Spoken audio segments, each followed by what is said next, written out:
प्यारे बच्चों, पिछले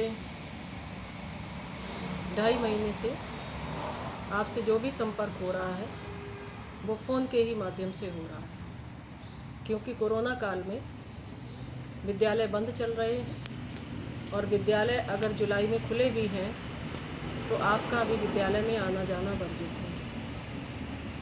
आप जानते हैं कि गर्मी के बाद जैसे ही वर्षा का मौसम आता है, कई बीमारियां जिन्हें संक्रामक रोग के नाम से जानते हैं वो पनपने लगती हैं।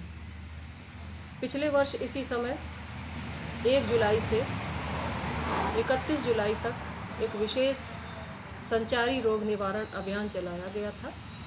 उसी प्रकार से इस बार भी फिर से प्रदेश सरकार द्वारा इस अभियान की शुरुआत की गई है और इसमें आज मेरा पहला दिन है कि मैं ऑनलाइन ही आप लोगों को इसके बारे में बताने जा रही हूँ। संचारी रोग क्या होते हैं, आपने पिछले वर्ष विस्तार से इस बारे में चर्चाएं की थी, निबंध प्रतियोगिता की थी, वाद विवाद प्रतियोगिता हुई थी, उससे बचने के उपाय आपको बताए गए थे। हम जानते हैं कि जो लोग अपना ध्यान नहीं देते हैं वो इन लोगों से प्रभावित होते हैं। संचारी का मतलब है संचरण से फैलने वाली। ये वो बीमारियां हैं जो एक व्यक्ति के शरीर से दूसरे व्यक्ति के शरीर में हवा, जल, संपर्क या वातावरण के माध्यम से फैलती हैं। हमारे शरीर में कई ऐसे विषैले विषाणु या कीटाणु उत्पन्न होते हैं और जब हम दूसरे के संपर्क में आते हैं तो ये दूसरे लोगों को पहुंच जाती हैं। इनमें से डेंगू, मलेरिया, दिमागी बुखार, हैजा आदि प्रमुख हैं। इसके लिए वर्षा ऋतु के प्रारंभ होने से पहले हमें अपना विशेष ध्यान रखना चाहिए। कुछ सावधानियां होती हैं जो हमें इस समय बरतनी चाहिए। पहले तो आपको बताना चाहूँगी कि ये जो संचारी रोग होते हैं ये कितने प्रकार के होते हैं और किससे फैलते हैं। इनको फैलाने वाले बैक्टीरिया, विषाणु, कवक और परजीवी होते हैं। बैक्टीरिया का नाम तो आपने सुना होगा,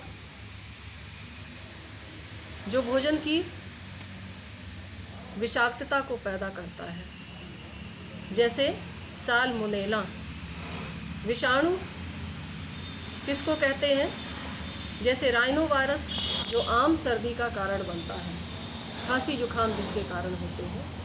कवक ये पदार्थों में लगता है, जैसे ट्रिकोफाइटिन जो एथलीट फुट का कारण बन जाता है। और इसके अंत में एक शब्द आता है परजीवी, जिसे जियारिडिया इंटोनालिस कहते हैं और जब इसका प्रभाव होता है तो व्यक्ति को दस्त होने लगते हैं। अब हमें क्या क्या करना है, क्या क्या सावधानी बरतनी है, ये सबसे ज़रूरी हमारे लिए हो जाता है। आपके लिए मुख्य जो है सावधानियां हैं वो अपने आसपास अगर नालियां खुली हैं उनकी सफाई करवाते रहें। अपने घर वालों को ये सारी चीज़ें आपको बतानी है। साफ़ सफाई का विशेष ध्यान रखा जाए। खुली नालियों में सफाई के साथ साथ समय समय पर फिनाइल आदि डलवाते रहिए। कहीं भी गड्ढे नहीं होने चाहिए, क्योंकि बरसात में जब पानी बरसता है तो गड्ढों में एकत्र हो जाता है और उसमें कई बीमारियों के जो विषाणु होते हैं वो पनपने लगते हैं। इसके अतिरिक्त जो पानी होता है वो लगातार नहीं रहना चाहिए। जैसे घर में कूलर होते हैं, उनमें पानी भरा जाता है, थोड़े थोड़े समय बाद उसे बदलते रहना चाहिए। पीने वाला जल, इसका विशेष ध्यान रखना चाहिए वर्षा के ऋतु में, और इसे हमेशा ढक के रखो। और इसके अलावा मच्छरों से बचने का प्रयास करिए। सोते समय मच्छरदानी का प्रयोग करें, या फिर मच्छरदानी ना हो